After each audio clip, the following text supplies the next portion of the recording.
We ready to rock this party? At the drop of a hat. Not that one. It's this one. Ready when you're ready. They can't hear the sweet music. They can't. But we can, and that's all that matters. Welcome to Two Fingers Podcast with Cory and Phil. It's been a minute. It has been a minute. But we're here. We're here. We are here. And we're glad you're here. Thanks for being here. Look at that. We got somebody. Thanks for joining. Oh, two somebodies. Two somebodies. I can't see the names, though. I wish they could hear our stupid music. I know. I'll be glad when the season's over. How many episodes are we going to do in each season? I don't know. 22? Oh, man. All right. Tell you what, whatever we do, like...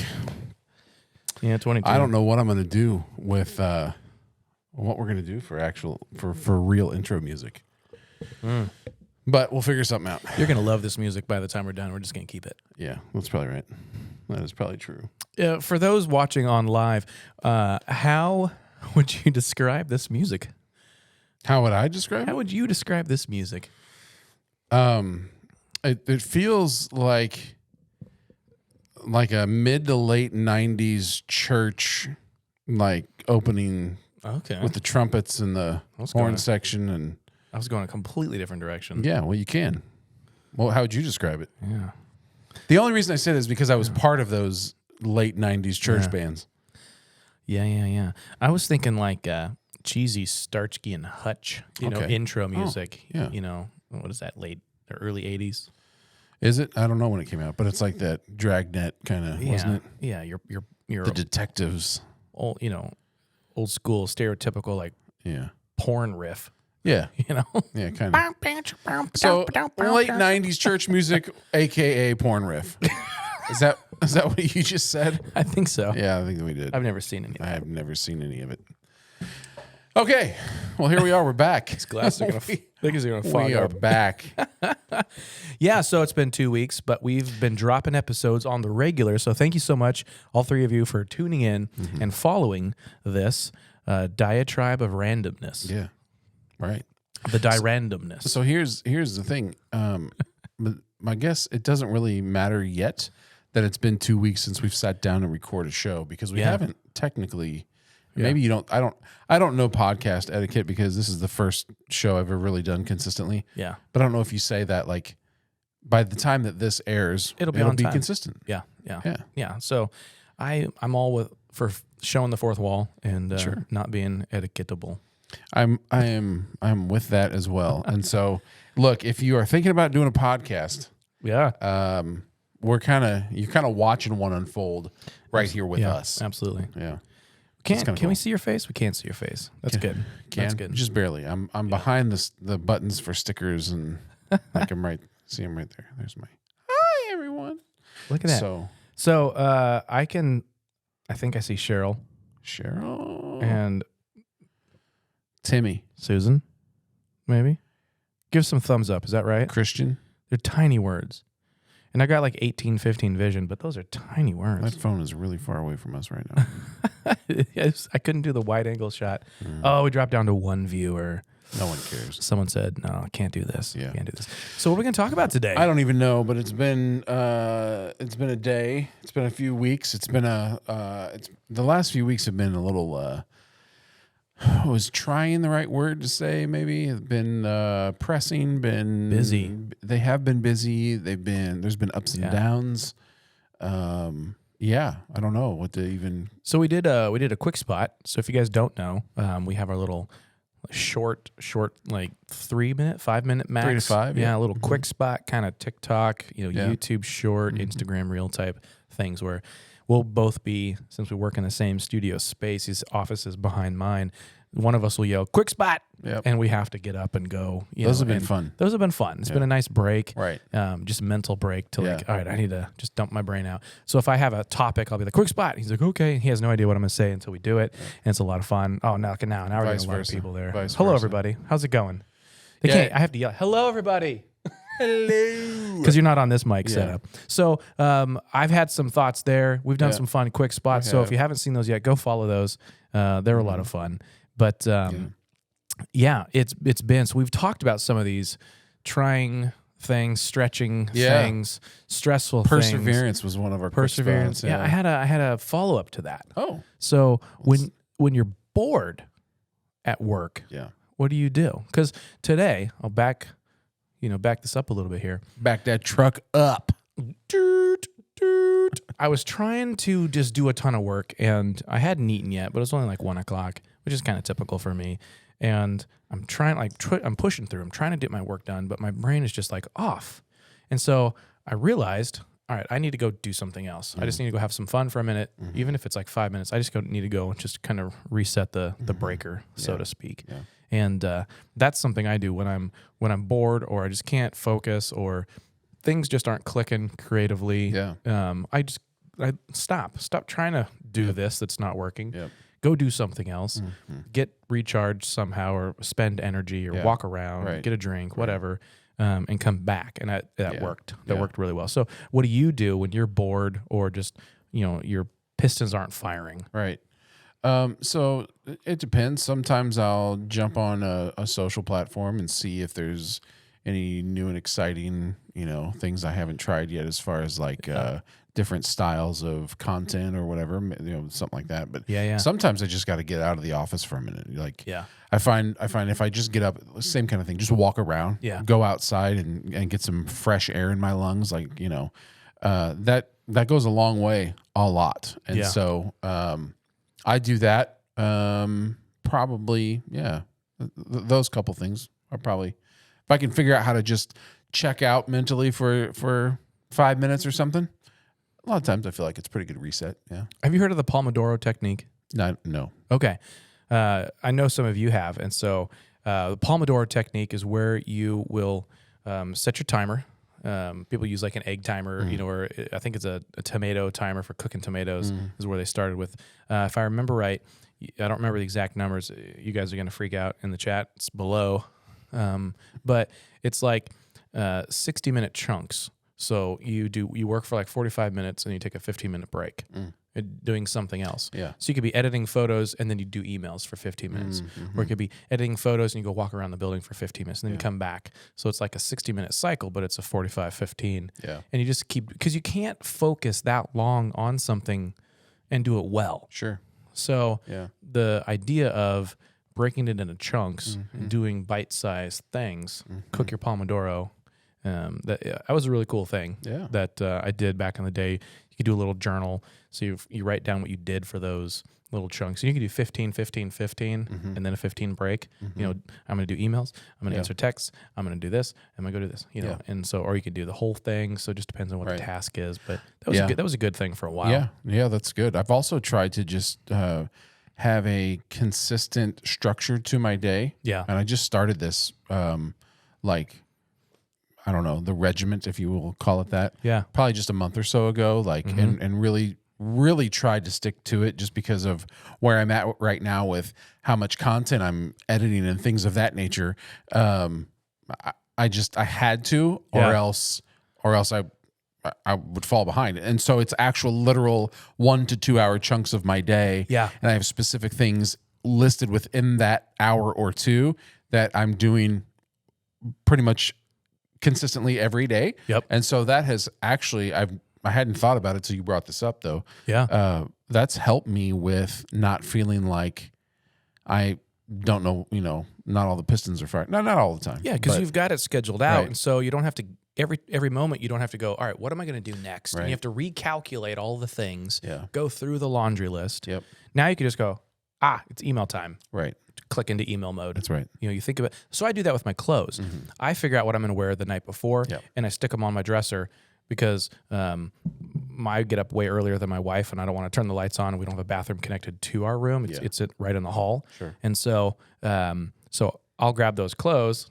I'll walk into the bathroom and get dressed so I can turn the light on and actually see. Yeah. But I figured out the night before because I don't want to stand in the closet with my cell phone flashlight going, what do I want to wear? So I think about it ahead of time so I don't have to calculate it in the moment. Yeah. And I've noticed, I remember when you started that, I've noticed more consistency from the things that you're doing. Yeah. And it seems like from your body language and your energy that you are being more effective. Would you feel you are? I feel very much like I mean, so much so to where my wife has noticed. And when you live with somebody day in and day out, and they're like, I see a difference. Like, that's cool. That's way cool. So you know, and for me, a really big difference maker has been the first thing I do when I get up. Like, I'll set the coffee the night before, so by the time I get out of bed, it's ready to pour in a cup. You barbarian. I know, right? It's crazy. All the gases are leaving the beans. Yeah, well, you know what's going to happen? Gas is going to leave my beans. I'm just saying, look, here's the thing. Right now, that's what works for me. So gas, gas, I don't care. Gases can do whatever they want. But it helps me because then the first thing I do as the kids are getting ready to head out the door for school, I'm sipping on a cup of coffee, doing devotions and things like that. And so it has really just changed. That has changed the course of my each and every day for the better. Yeah. And so it just sets my day off to be, you know, what I've found out, discovered to be over these last several weeks is that my days end up being, most of them are more successful than not. Yeah. Yeah. Okay. So for the people watching, would you please, because I can see this later, I can see some comments here, and I can read some of the words, but not all of them. Would you tell us what you do to stay focused when you're either bored, frazzled, tired, stressed, you know, less stressed, more on the bored scale? And then also, I like what you said, your morning routine. Do you have a morning routine? Mm-hmm. You know, what do you guys do? You know, where's my 4 a.m. club?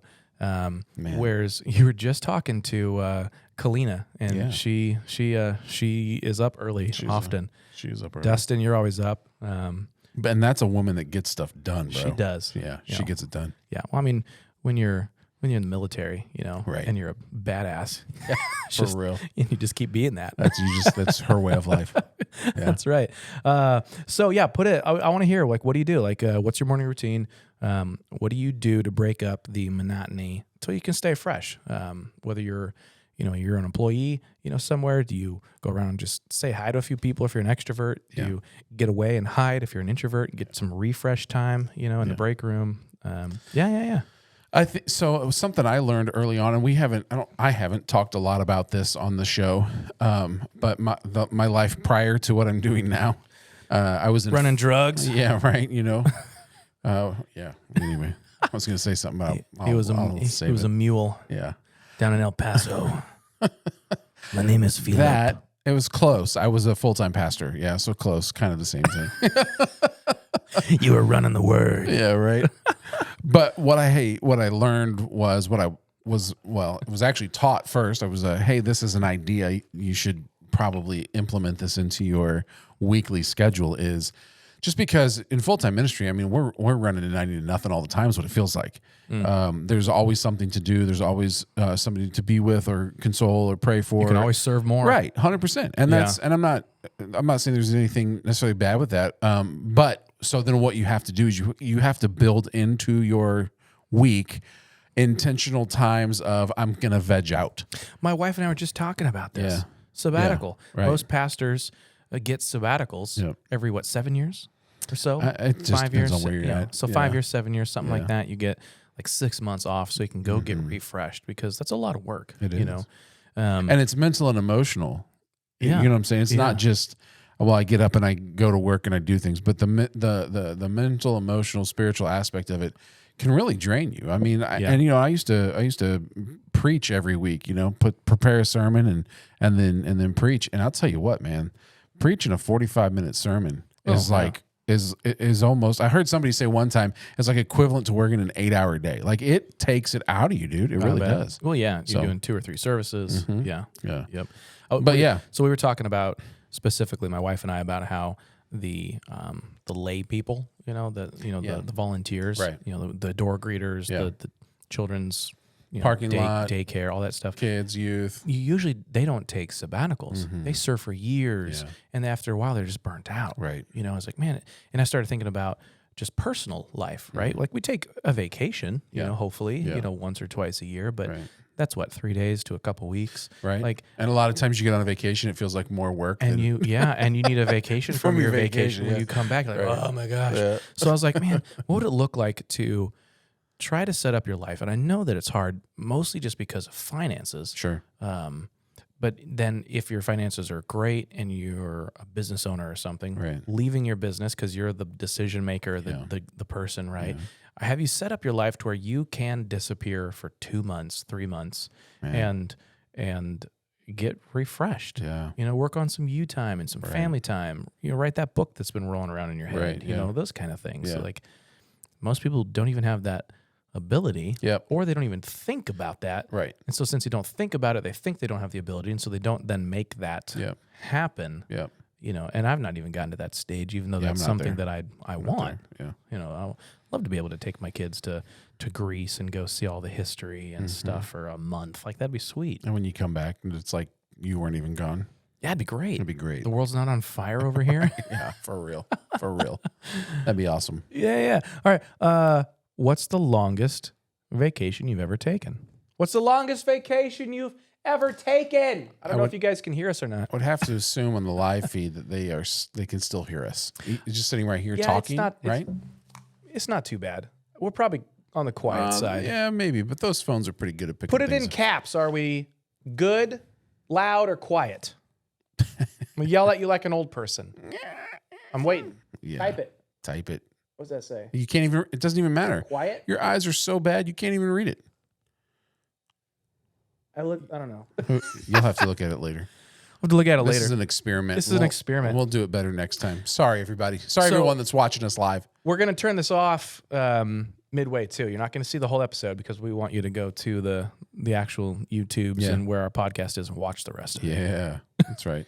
After we've had another 2 fingers. But it's funny because we just started this like right now. Yeah. And this is technically, this is episode 7. So you're tuning in on episode 7. And you won't get to see the end of it. That's mean. You have no idea what we've talked about in episodes 0 through 6. That's hilarious. They're going to have to wait a couple months before they actually see this air. Suckers. Anyway, and everyone's like, all right, I'm out. Yeah. I mean, we're gonna have to swap stuff here in a few minutes, anyways. Yeah, but so one thing that I like to do is play video games randomly. Mm-hmm. That's fun for me. So I'm very much like a serial entrepreneur mindset. Yeah, you guys have heard that seasons 1 or episodes. But you're not talking like cell phone games, right? You're talking like full-on console, right? Or what? Yeah. Computer game. I have a powerhouse of a computer since I edit photos and stuff. So I can play all the cool games, ray tracing, all that kind of stuff. And so it's fun. Like, I'll play Minecraft with my kids, or I've got a buddy that when he's off on Thursdays randomly. So I've known him for years. We've just kind of had a standing, game day Thursday, and we'll play video games for a couple hours. Mm-hmm. Just a fun way to kind of connect and fellowship, socialize. But now, for me, so like when I was a kid, I was homeschooled, and so my mom, she was like, as long as you have dressed, ate, and gotten your morning chores done, we had animals a ton, so horses and stuff, by 7:30, you can do whatever you want. So I'd wake up at like 6, and I'd watch, cartoons on TV or play Age of Empires, and then I'd go do my chores, eat some food, and I'd be ready by, I think it was 8 o'clock, be ready by 8 o'clock.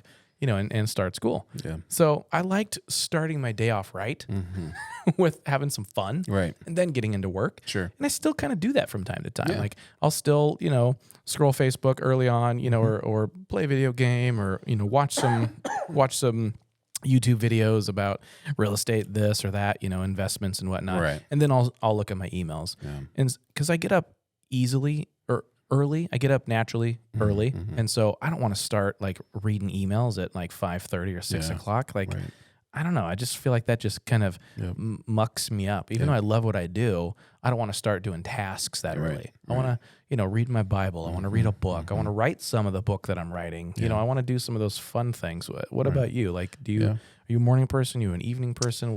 How do you like to start your day? Yeah, historically, I've been a night owl. That's just kind of how I grew up, and then in the ministry, like, just especially doing youth ministry, like you were just up with the students because they were usually up late, right? So, historically a night owl. As I've gotten older, and I think I always wanted to be a morning person. Yeah. The mornings that I would be up early, whether it was on accident or for some reason. I've always enjoyed that. Like the getting up early was always enjoyable for me. Now that I've gotten a little bit older, I do try to get up earlier. I don't always do that. I think it tends to be maybe more of a struggle for me to get up early, but it's always beneficial. And yeah, I typically try not to start my day with any type of work activity. It's usually like devotion, maybe a little walk outside, a little exercise. Yeah. Maybe a little breakfast if I do that. I don't always eat breakfast a lot either. So yeah. And then, per my schedule that I was just talking about, by like 9 a.m. I'm into emails or something like that. So yeah, I've already been up for 3 or 4 hours at that point. So yep. What do you like for breakfast? If I'm doing breakfast weekdays, man, well, so weekdays my breakfast is typically coffee. Yeah. Typically intermittent fasting. So I've been doing some of that. Yep. For sure. So lunch is your first meal? Most days I don't eat until dinner. Okay. Yeah. Oh man, you're a hardcore. Yeah. With this physique, sometimes you gotta push it into overdrive. So right now, most days, it's not every day. Yeah. And I find it easier to stay on that. I'd love to know what you guys think about this. I find it easier to stay on that regiment throughout the week when I am in the office. When I'm at home with the family and we're doing stuff and hanging out, it's like, we're getting donuts this morning, and right. So anyway, but okay, breakfast on the weekend. What's your favorite breakfast? What you like? I like a good biscuits and gravy. I like pancakes. Like we'll make breakfast at home a lot. My wife does great biscuits and gravy. I've started doing pancakes on the Blackstone, pancakes and bacon and eggs, and I'm telling you, I don't know. There's something about a hot cake coming off of that griddle. Yeah. Ooh, girl. Off that cast iron flat. Yeah, so that's good. And then traditionally on Christmas morning, we'll do orange Julius and like cinnamon rolls with homemade icing and all that stuff. Nice. So, yeah. Nice. What about you? In my mind, breakfast is breakfast burritos on like a Sunday or a Saturday, because that's what my dad would do. We'd make these gnarly breakfast burritos. Like you have to have 2 tortillas to wrap two tortillas to wrap them up. And so growing up in Colorado, green chili with pork in it was kind of the thing. So it's a little bit of a Southwest vibe, right? A little spicy, but not too spicy. Oh man, so good. Oh man, good breakfast burrito. It's solid. Yeah. I just like breakfast, man. Like I do. It's my favorite meal. Yeah, same here. Yeah. So a lot of times we'll even do. I say a lot. We like to do breakfast for dinner. Because or breakfast dates like on the weekend. Like, oh man, that's. And my favorite dinners are dinner for breakfast. So I like dinner foods. Dinner for breakfast. I like having lasagna for breakfast, cold, like leftover. Wow. Because some foods are better cold. Am I right? Some foods are better cold. Better cold? They are. Some like chili. I feel like once it's cooled off and it's sat in the fridge overnight, it's allowed all the seasons to simmer down and like get into the beans and the meat and the sauce. And then you have it cold the next day. Really good, especially with a good cracker. Use a cracker like a spoon. Yeah, good. Chili cold. Look, I'm with you all up on the, the flavors marinating and getting all acquainted with each other. But like, I'm still throwing that sucker in the microwave. No, man, no. Dude, we're going to warm her up. No, have you had lasagna cold? No. You're missing out. I've never even thought to until today. You were a college student once, right? Yeah. You never ate food cold the next day? I'm not saying I never ate food cold. I'm saying I never ate lasagna cold. There's times where I like pizza cold. I had pizza cold just last week. Was it good? It was from Grinders. It's always good. Look, pizza from Grinders. It doesn't matter what the temperature is. Spin though. I'll go with spin every time. Spin. I like spin. I like the 18-inch cauliflower crust with the chicken and goat cheese. That's my jam. What's your favorite pizza out Put it there? in the chat. What's your favorite place to get pizza, and what do you put on it? That's what we want to know. So these people know. What? What was that? I don't know. Some of these people might be these people. But These are different people because this is now. Well, so your camera. So you guys, you already know that this is wild and crazy. Yeah. Wild and crazy, guys. We are. You guys don't know that our podcast has no theme other than the theme of anarchy. Like, the theme is we sit down and talk. That's the theme. Hold on. I'm feeling something. Something anarchy. He's feeling it. Not linguistic. He's feeling it. Not linguistic anarchy. Like categories. Like topical anarchy. Okay. Like it's all over the place. There's no rules. There's no rhyme or reason. The rules are there ain't no rules. Man. You know what movie that's from? I've seen it. Yeah, you have. They'll know. Let them answer. I'll tell you in 10 minutes. So this is random. That's all I'm trying to say. Yeah. Topical anarchy. Topical anarchy. 2 fingers. Topical anarchy. Yeah. Well, on that note, we got to shut it down. We're going to take a break here for just a minute. So don't get it too crazy yet. We'll buzz it up here in a minute. Topical anarchy here at Two Fingers Podcast. Anyway, we're going to take a break. See you guys later. This is where we cut you off. Goodbye. Bye. Love y'all. Well, what a break that was. Man, we talked about a lot of things. We did. Yeah. I say we completely change the subject. Let's do that. Sounds good. Yeah. Because all of that was just a bunch of wrong. Now, the guitar riff, I like that, but a little bow chicka bow wow. I think the reason why I don't care for it so much is because I'm a horn player, and I don't like horns that are synth. You don't like fake horns. Oh, no. You want real horns. Get the real horns out here, man. Give us the real horns. Look. Who plays horns? Who played some brass in college and in high school? Who did it? Right here. Tell us. What chair did you sit?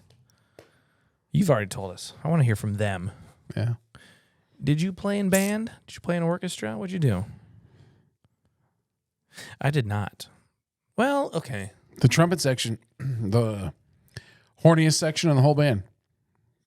How many times did you guys say that when you were in high school? We were getting ready to make T-shirts with the top 10 on it and do each section and the trumpet section because there was the most trumpet players. Always is. Dime a dozen. Of course. Yeah.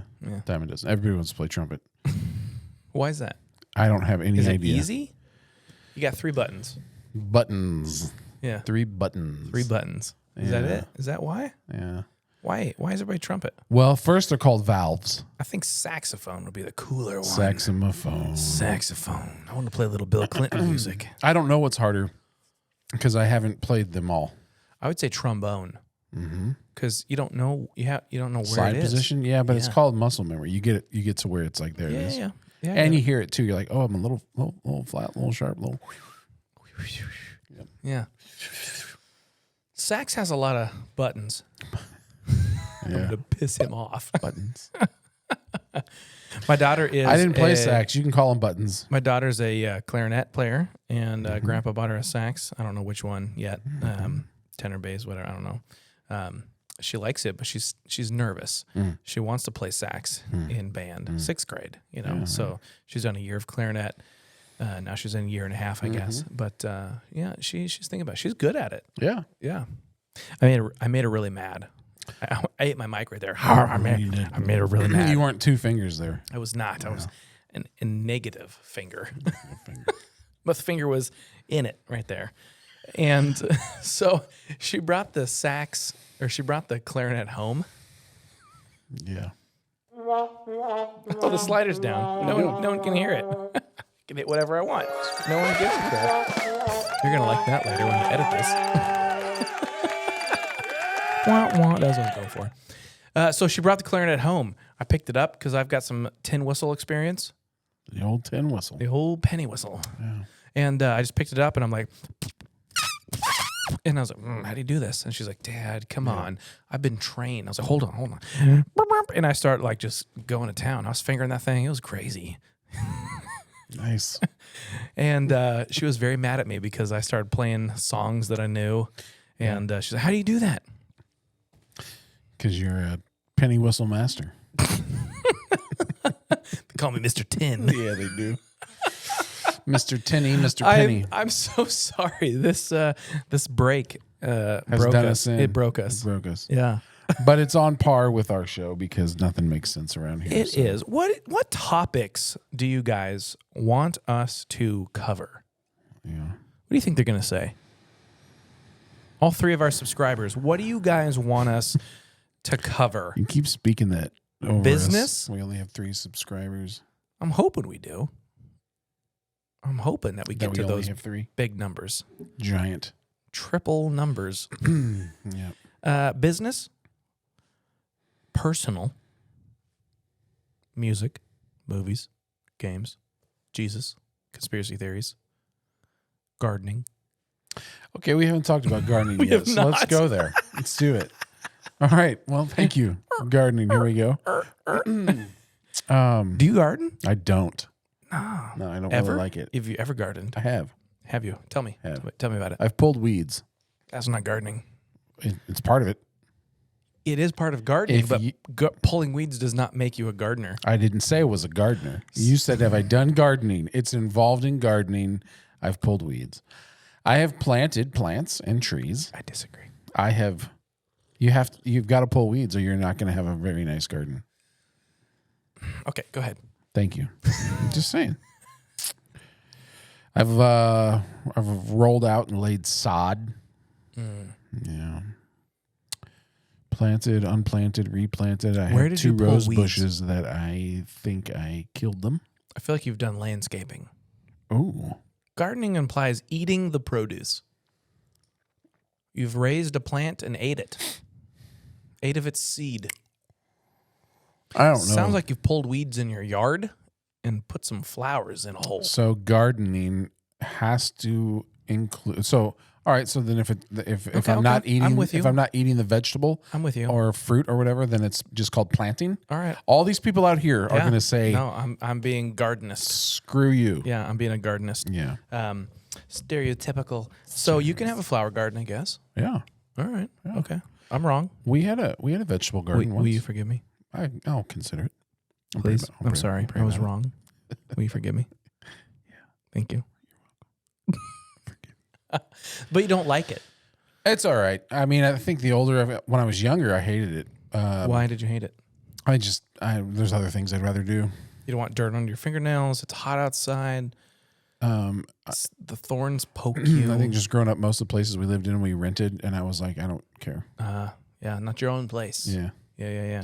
But we did house we rented when we first moved to Olathe. We did have a little garden back there, and we did okra, and we did what else we do? I think we tried tomatoes, and we tried. Those are hard. Did we try zucchini? What else? I don't remember. Carrots? Did we try carrots? Maybe try. I wasn't there. You weren't there yet. Yeah. Or ever. You tried the hard ones. Well, I guess so. Yeah. But yeah, there was a little planter out back that was already there. Like, well, we can get some fresh dirt and fill her up, and away we went. And we actually, we got some vegetables out of it. Nice. So. I like gardening. I don't know. It feels good to kind of like dig in the dirt. I feel like a kid, making tunnels for my Hot Wheels to roll in. Something about that. I don't know. Just digging around, putting things where I want it, taking care of it, pruning things, go outside. Maybe that's the other part too, is I'm not good at pruning. It's challenging. It is. I've pruned wrong many times. Oh man, I think that's all I've done. Yeah. It's pruned wrong. Yep. So now I have 2 rose bushes that were in the front of my house that I moved to the side of my house, and I'm pretty sure they're dead. I think I killed them. I don't know how to drink. Yeah, clearly. I'm trying to like drink around the mic, and it didn't work out so well. Well, we talked about gardening. All right, next. So kale. Yeah. Kale is I don't know him. Kale is really cool. You can continue to harvest kale even past the freezes. It's crazy. It's like the longest crop, that we have. It just keeps going. So freeze, you just keep snipping, it keeps growing, you keep snipping. What is the best use of kale? Kale chips. Easy peasy. Yeah. You got to wash the spiders and the worms off the leaves. Okay. They get those a lot. But then you de-stem them, break them up, stick them on a little cookie sheet, stick them in the oven, sprinkle them with olive oil and a little salt, maybe a little cayenne pepper, something a little spicy if you want. Stick them in the oven, turn on the air fryer or the broiler for, I don't know, 10 minutes. It doesn't take long. You'll burn them to a crisp, but then you got kale chips. They're fun. Kale chips. They melt in your mouth. So that's the best one. What's the next best application of kale? Trash can. Yeah. A good salad with some cranberries and raisins. So Someone's kale, getting excited. I forget what it is, but kale actually, lately, the modern farms, last 5-10 years, have been getting pretty toxic with pesticides. And so they're not as healthy as they used to be. So that's kind of a bummer. Because it is a pretty good nutrient, food, green, good for your liver, things like that.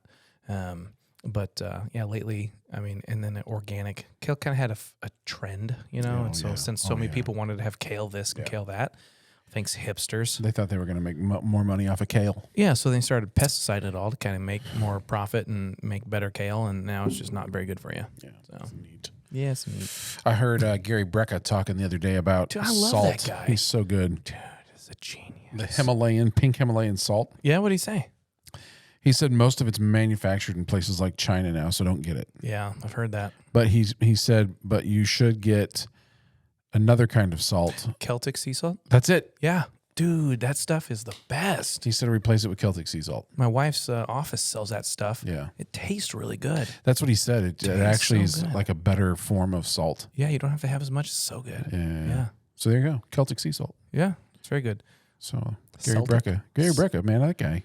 Okay, so the dude His square breathing he was the insurance guy that looked at spreadsheets and could tell you the exact day you're going to die, and he was pretty accurate all the time. And is that kind of scary? It is. So he would look at all of your information, everything, and he could. So insurance companies would hire him to figure out if it was good to bring you on as a client and how much they should charge because he was so accurate. Him and his team, and so he. Then, little testimony, and I'm only going off of the 1 or 2 times I've heard him tell this story, so it might be slightly wrong. But, so fact check. But he said that his heart finally took over because he would tell the insurance company, hey, I know I can save this person's life. If they stop doing this, I can add 10 years to their life. They're like, no, you can't tell them. If you tell them, we're going to sue you. And so, because it was like a conflict of interest thing. And, a breach of personal profile or personal information, all that stuff. And so finally he's like, well, screw you. I'm leaving. I'm quitting. You can't quit. He's like, I'm quitting. So he quit and he went and started his own thing. You know what? And so, eat shit. That's what. That's right. And so now he's helping people get better with 10X Health. He's got all the hundreds of different locations. It's crazy. Yeah. And so he can look at your DNA profile and see what things are missing going, you need this, you need this, you need this. Yeah. And most of these things are just simple things. He's like, you need to breathe different. You need oxygen. You need more salt in your water. Simple stuff. Right. And all of a sudden, you're healed from all these things. Yep. Can't say healed. But it's amazing. We said it. The dude is on another level. Yeah. And he's not a hippie. He's not a pharmaceutical doctor. He's just a regular Joe Schmo that's not even a doctor. Yep. But he just knows these things. But he knows his stuff. It's amazing. Yeah. It's amazing. We thank the Lord for Gary Brecka. Thank you, Jesus. Thank you, Jesus. What are you looking at? The guy standing out in the lobby out there. Yeah. He's been out there for the last 10 minutes or something. Is he going to kill us? I mean, I wouldn't think he's going to kill us. Now, I guess anybody's capable of it. All right. You throw a mic back, we're going. That's the signal. If you see me start batting at things, we're rolling. All right. We're rolling deep. I'm ready. Not only are we rolling deep, I'm also going to call Michael Reisinger. Right now? No, if we have to throw hands. Oh, well, of course. Tell the story. Tell it. Tell the story. I should probably omit names. We're going to add him as a collaborator on this Insta. This is going to be hilarious. So I'm at Walmart last night doing some shopping. I didn't see any of this until this morning because I tuned out at 8:30. Sorry, Michael, we're telling on you a little bit, but this is a fun story. Oh, it's hilarious. Yeah. So I get a text from Michael. And it's a screenshot. Yeah, and it's you, me, and him that he adds to this thing, and it's a screenshot of a individual's account on Instagram. A realtor. And Michael has been working very hard to get his podcast going. He's like 17 shows deep. What's the name of his podcast? KCBC, the Kansas City Business Cast. Check it out. What? 913. Okay, well that's the handle, right? KCBC 913. Right, that's the handle. Yeah, at KCBC 913. Right. Yeah. But anyway, so all this, he sends us a screenshot. I don't have it with me, but it says something to the effect of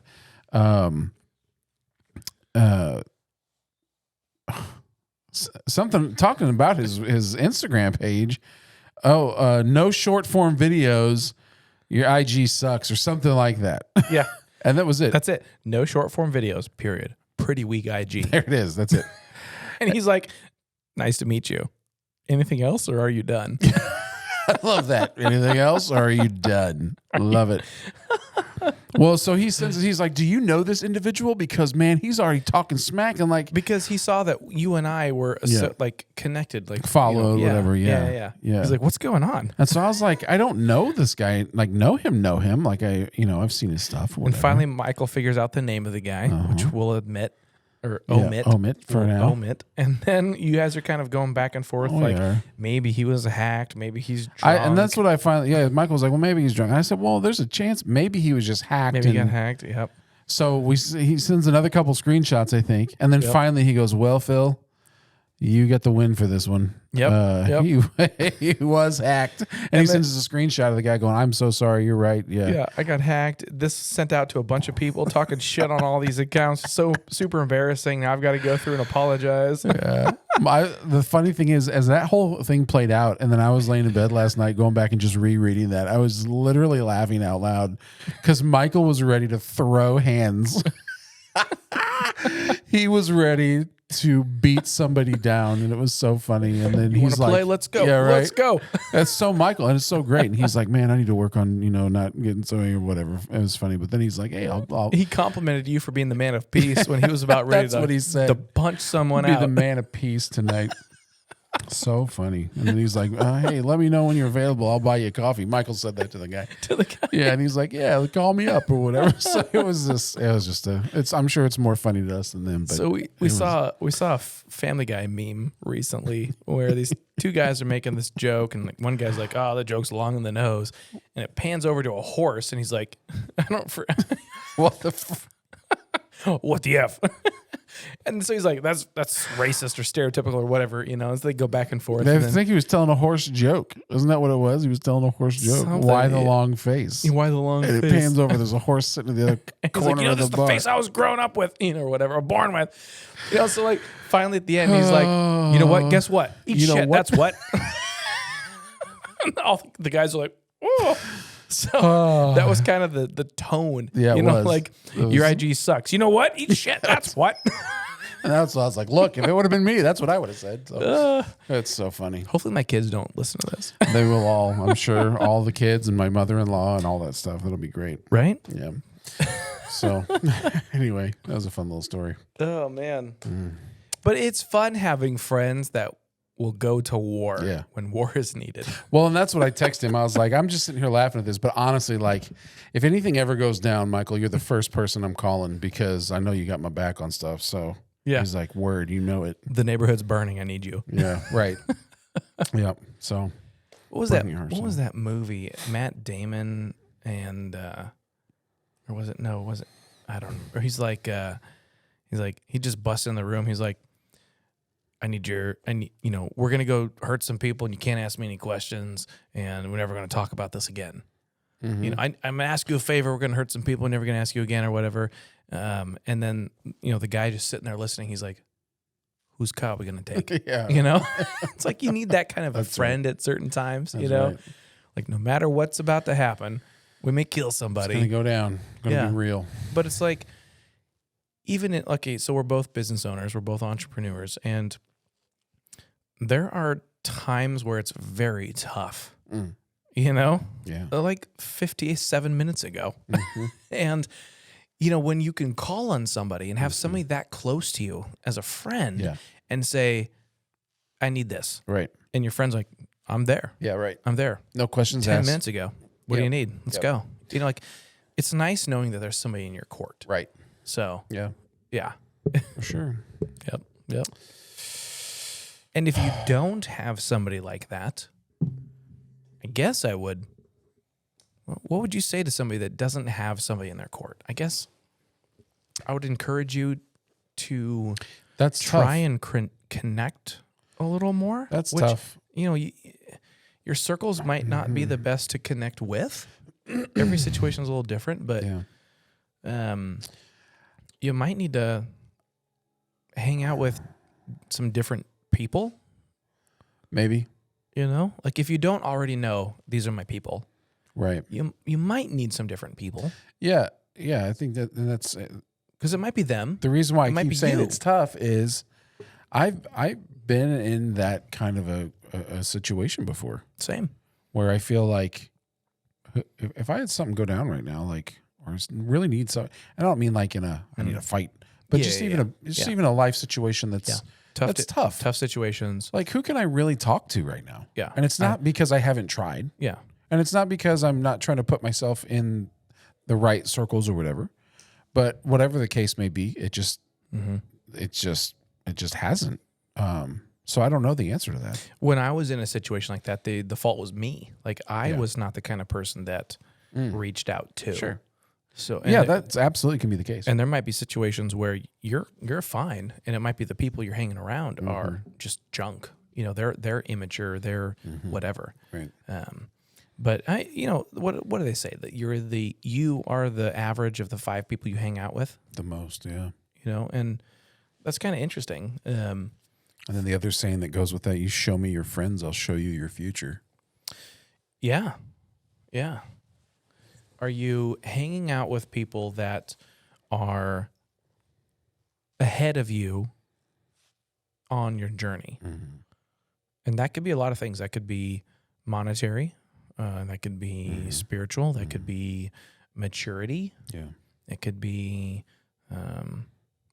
just peace, you know, like healing, you know, like are you a healthy person mentally? You know, like it could be so many different things. Right. You know, are you hanging out with people that are ahead of you? Right. You know, they're teaching you things. You're learning from them. Yeah. Or are all the people behind you, yeah. so to speak, are you teaching them? Yeah. You know, and that's good too. It's good to be able to teach people, yeah. but you also need to be 100% taught. Yep. You know, have those people on both sides that one you're being mentored by, and two that you can have a hand maybe in mentoring if they'll allow that. Or absolutely. Yeah. Yeah. I think it's highly important. It is. Because Paul and Timothy type of thing. Yeah. You want people to be your, you know, biblically speaking, to be your Paul that are leading you, and then people that are your Timothy that you're teaching and training and pulling along. Yep. Because we all need it. And we all didn't start where we are. We talked about imposter syndrome a few episodes ago. Yeah. And no matter where you are on the ladder, the ramp, you know, like, okay, I'm on stair 15. There's people on stair 13, 12, 10, 9. And there's people above you. Yeah. So you're learning from those above you.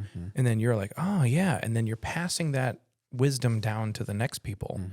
You know, it's not like you're better or worse than anybody, but it's like, are you the next link in the transmission of knowledge, wisdom, skills, you know, joy, fulfillment, all those things, you know, and people can definitely benefit from you no matter where you are. Right. Even if you're a broke, hot mess, Yeah. there's someone who's broker and hotter of a mess. That's true. That is so true. Yeah. Don't take for granted what you got, even if you feel like it's sucky.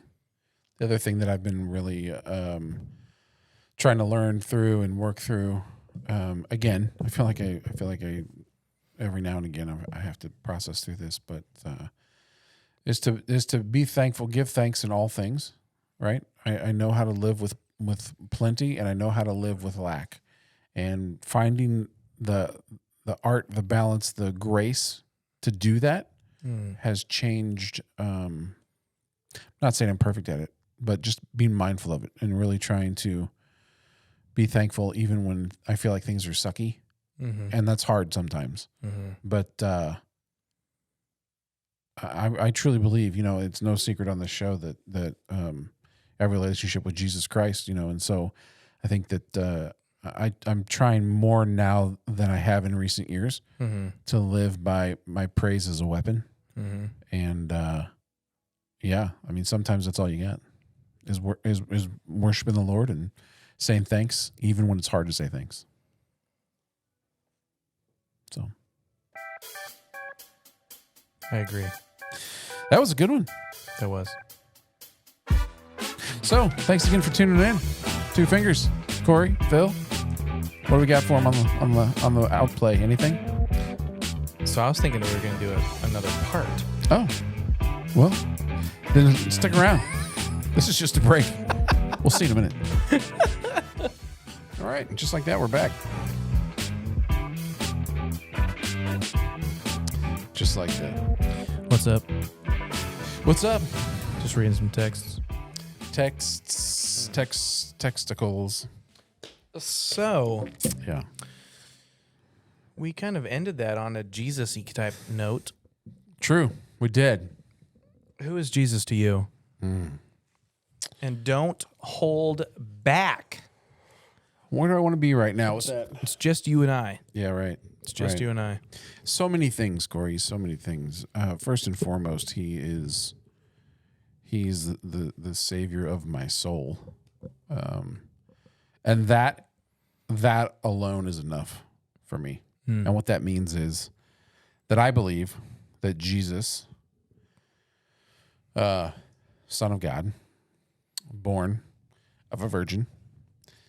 That's a crazy story. Yeah, that's a whole crazy story.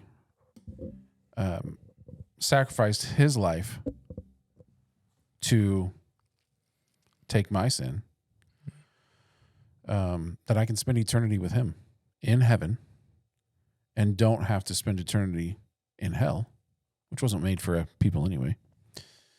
I like that. That alone would be enough. If nothing ever went in my way, or I succeeded or had things given to me or blessed, or if nothing else in my life ever was good by human standards, that would be enough. That'd be enough for me to feel the way that I feel. So he's my savior. He is my provider. He is my father. He is, and there's so many things. He's my joy. He's my passion. He's my strength. Yeah. I mean, I could probably sit here and go on for a while about that, but those are just kind of off the top of my head, just where I'm at. I know I said provision, but lately that one's been a little more maybe prevalent in my life. Well, you've got a new business startup, and that's always rocky. Yeah. Most businesses don't pass the 3-year mark, 1,000 days. Yeah. And you're still inside that. Yeah, so we're not even at 300 days yet. No, yeah. I mean, you're inside of a year. Right. And, I mean, a couple months, you're like 10 months or whatever. End of February. Yeah. Is 1 year. Yeah. And so definitely you're in the, oh my goodness, this is a difficult season. Right. Season. And we haven't had any like investors or. No, you bootstrapped it from. It's all been out of pocket. Yeah. Right. Yeah. So, which is exciting and scary and all the things that you would expect, but so there've been times where it's been like, okay, hey, cool, we can do the things we need to do this month, and there's been times where it's like, well, maybe don't breathe as much because I think it costs money. Air is expensive. So, but that's who Jesus is to me. It's more than just a Christmas story. It's more than just an Easter thing. Some days I, just to be honest, do better than others. I've made a commitment that I was going to spend time in his presence daily. And what that means for me is reading the Bible, spending time in prayer. And I just told my wife this last night that my prayer as of late, sometimes you're just like, I just don't know what to pray. I feel like I don't know the words. Lord, give me the words. What? So yeah. In feeling somewhat like that, not even sure how to pray, what to pray in some specific seasons, this one in particular, it goes back to what I was saying before the break. I'm just being thankful and and really just expressing my thanks and gratitude and love for Christ. And that's been really a really cool thing to just see how I believe the hand of God has played out in my life over the last 18 days. And I say 18 days is because I use the Bible app that Life Church put out. And if you are consistent, it shows you a streak on how many days you've been doing it. So right now, 18 days. So the 3 subscribers that we have, one of them... Is that the Father, Son, and the Holy Ghost? It's not. Oh, okay.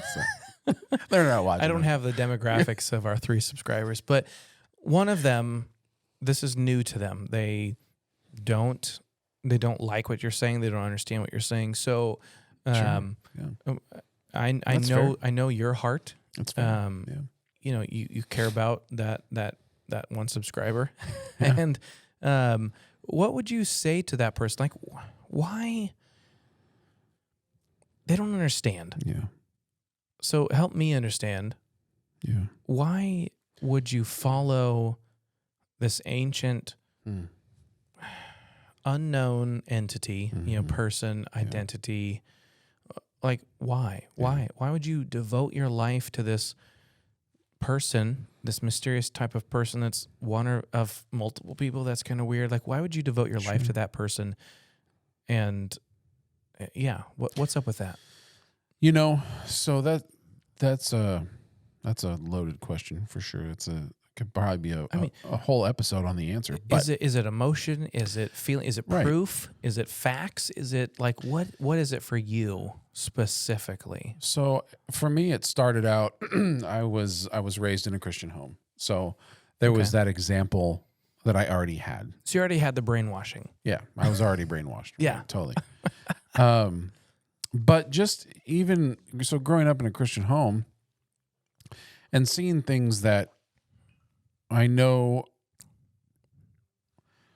know, couldn't have probably worked out any other way than just by I would see my parents pray about something and then the thing would happen, and it's like, well, there's no way that could have happened. It was like the hand of God clearly moved there. So just starting to see that experience a little bit. There was a time in my life where I was like, look, I don't want anything to do with this. Were you just looking for that answer? So you saw what you were expecting? I don't know. I don't know. I don't know how to answer that. Okay. But I'm just telling you, that's the environment of the home. Sure. Right. Sure. As I got older, and kind of delving into that on my own. How old was that? When I really got started to get pretty serious about it, I was probably 17. Okay. Somewhere there. And even then it was, whatever. It probably wasn't until I was, a young adult that it really started to become real for me. So my early 20s. Yeah. But honestly, so faith is a big part of it, right? In order to live that Christian lifestyle, you don't please the Lord without faith. So I think. What does faith mean to you? Well, hold on, let me. Maybe this will get there. Yep. I don't know. I think it's easy as a young person to go, well, if my parents believe, then that's just kind of it. Sure, I'll accept it. And I will be honest. There was a time in my life where that's kind of how it was. Yeah, and typically around middle school. Sure. Late middle school. It's what we do. That's where you're like, I'm going to become my own person. Right. Yeah. Before that, you're like, well, this is just what we do. It's just what we do. And now you're like, why did my parents do that? Yeah. Yeah. And I think there was something in me, and I don't know, probably not everybody experiences this. I don't know. But there was something in me that always wanted to believe that it was true. Okay. So that kept me. A hope of sorts? Hope. It kept me pursuing that.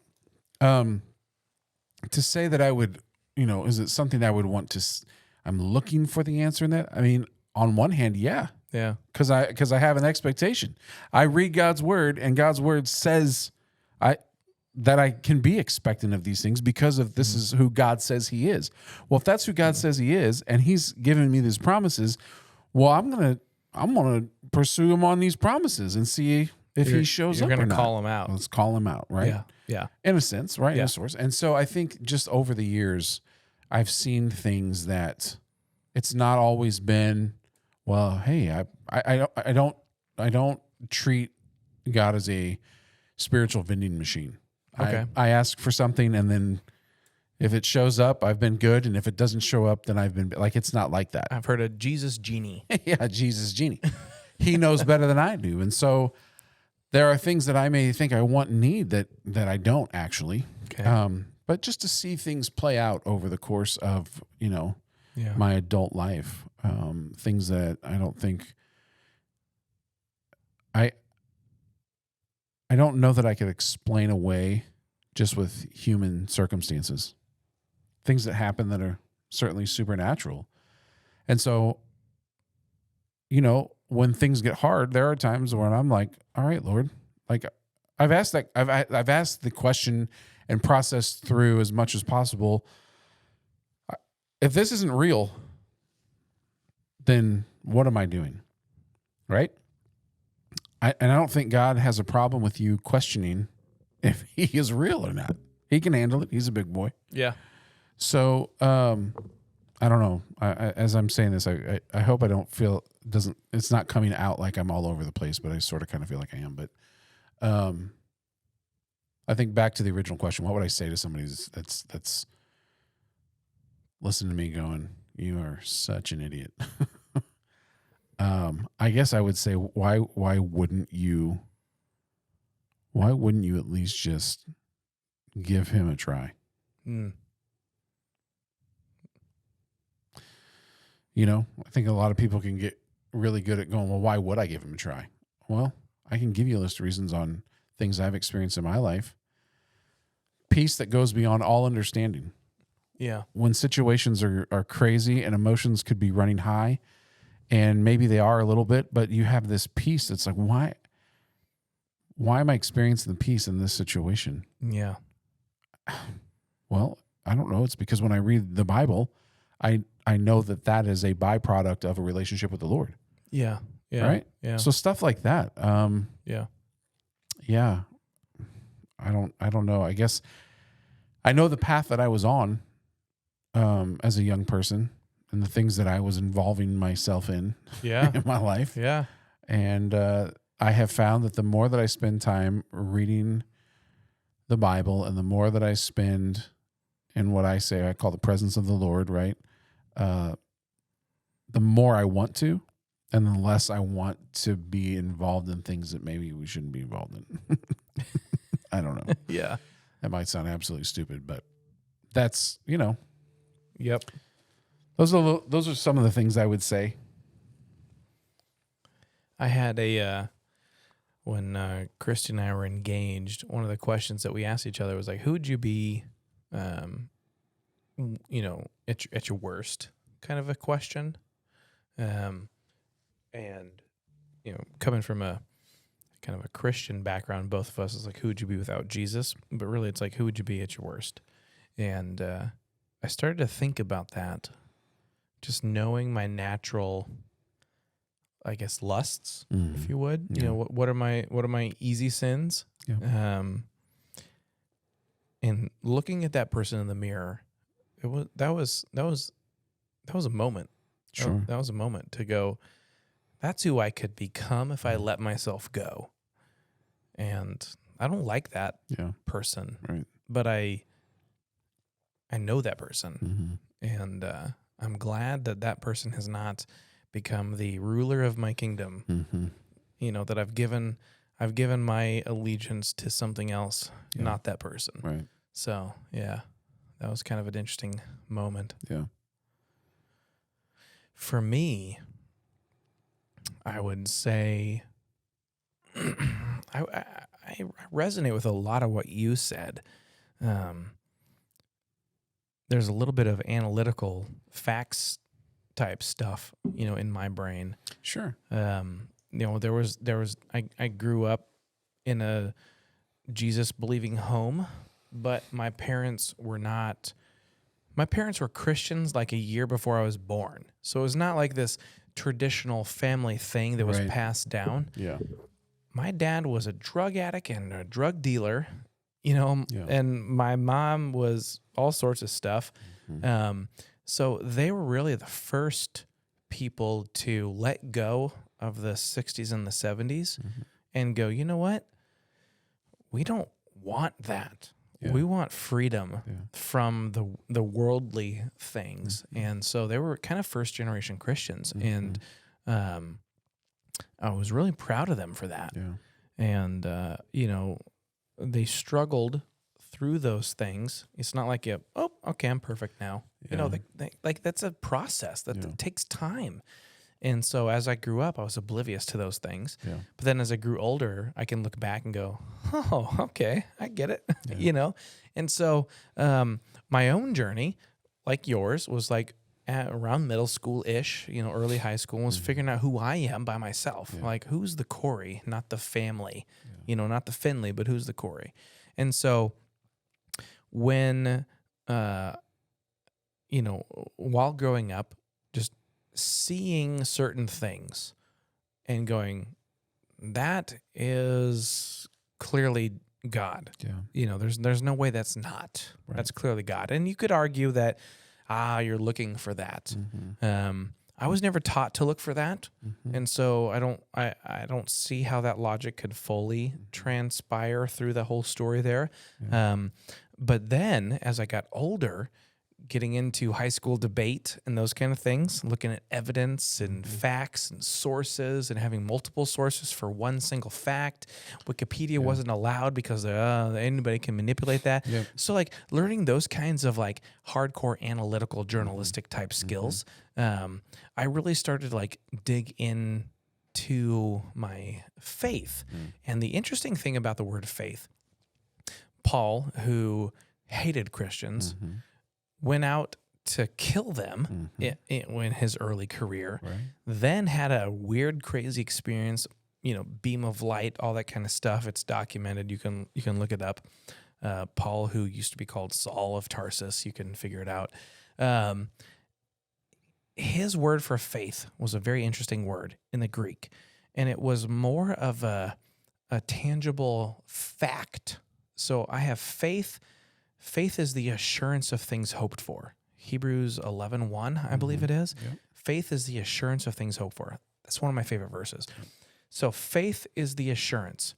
It's the fact. It's the actual mother effing legit deal-breaking fact of the hopes and rainbows.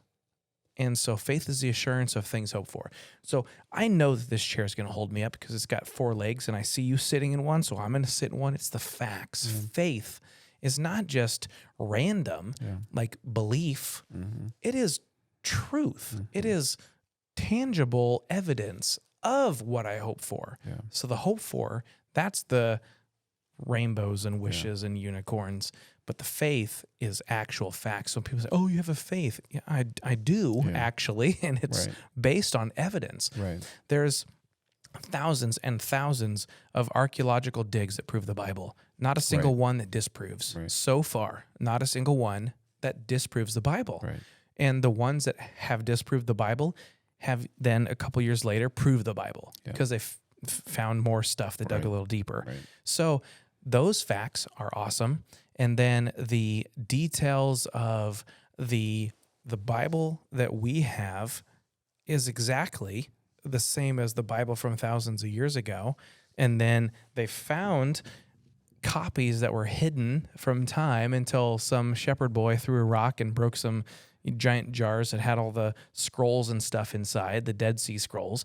And then they looked at those and went, oh, all these translations of the Bible are exactly the same as the original one when these were written long ago. And it's like, that's not even possible. Homer's Iliad has been translated the second most from the Bible, and it's like 50% accurate. Yeah. The Bible's like 99.9997% accurate. Yeah. So like those kind of things for me, like, yes, I've seen people's interaction, and that shows me who God is and who Jesus is. But then there's all the like lawyer type facts that go, holy smokes, like that is impossible to be true without it actually being true.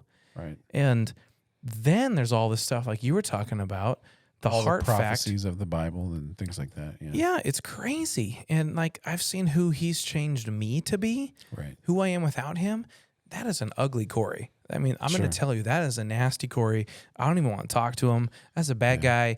Get behind me. Ugh. Like, shut up. You know, who are you, Jeff? Get out of here. And so that in itself, the who Cory is, there's no way that I could be who I am without him. Yeah. Like, it's crazy. Right. It's crazy. And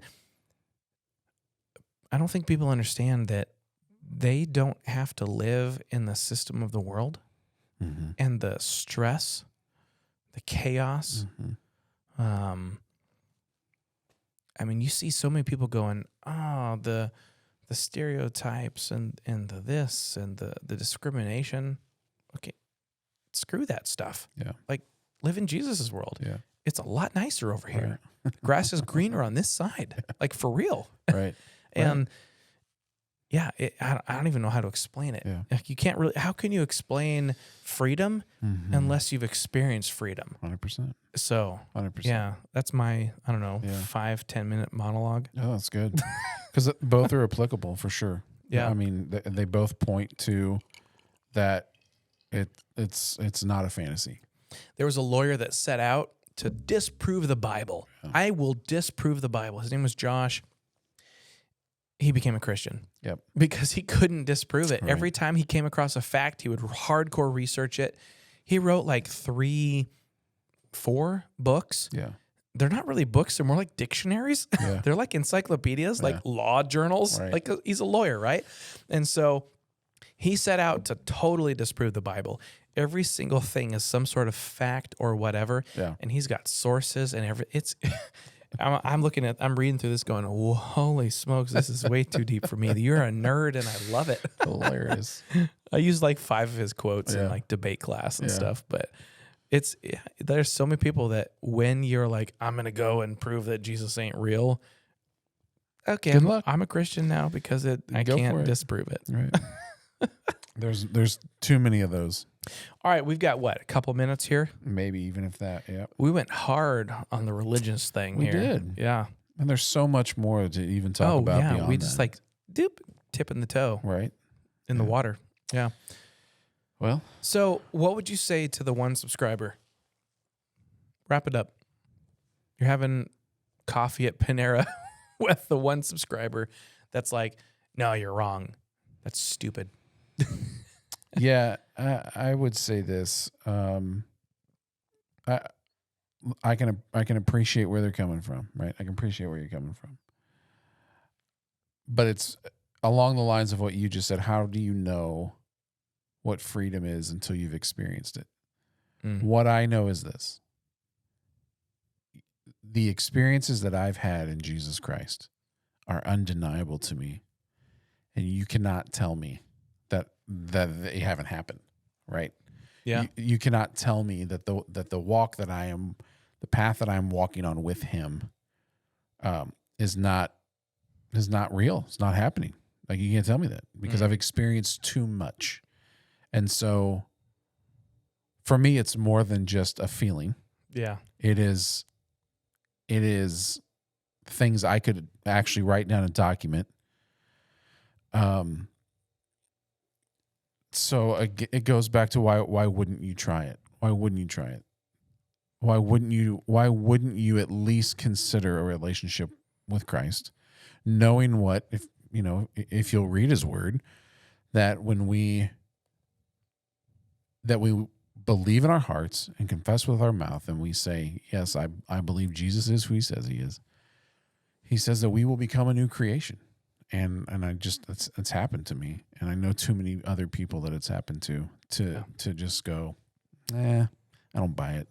There's too many other things that are just, all this life that we have around us just exploded out of a big old rock or something. Like, I don't know. And people are going to have faith in something, but to me, it takes more faith to believe in that than there's a creator who made all this happen on purpose. That's what I'd say.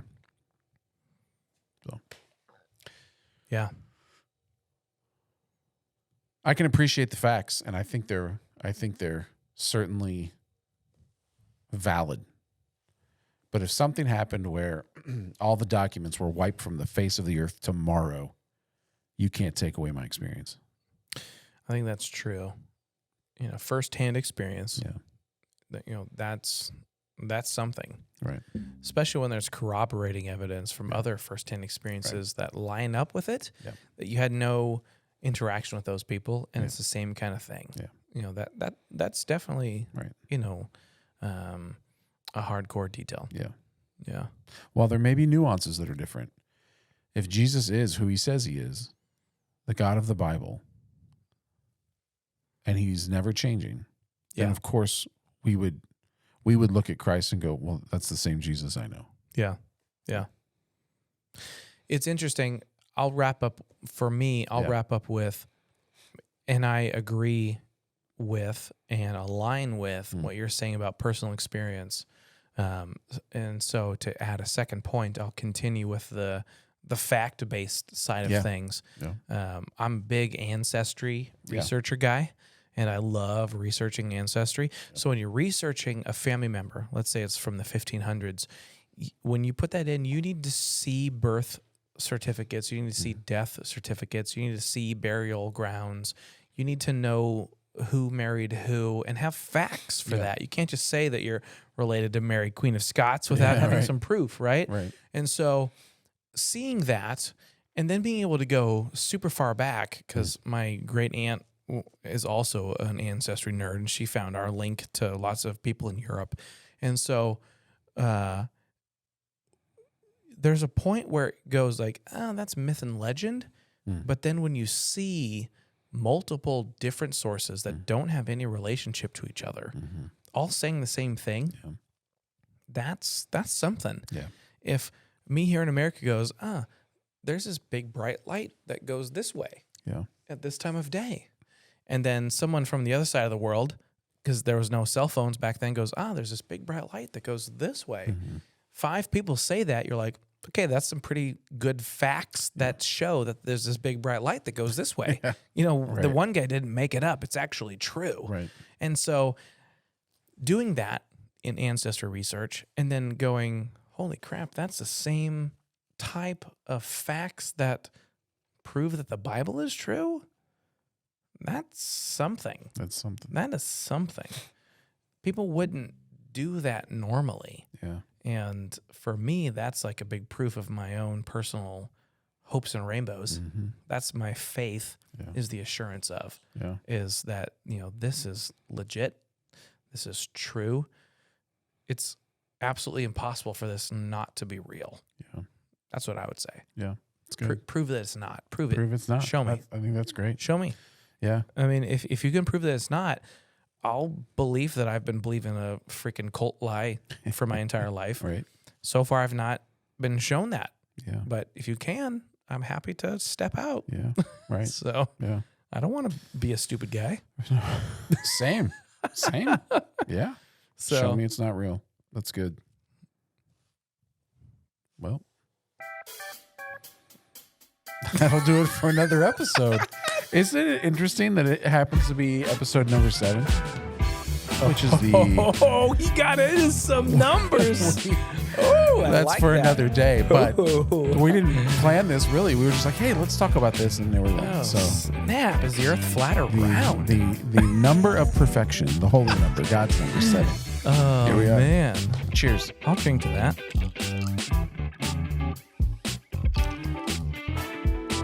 We'll catch you next time. Thanks for joining in. Bye.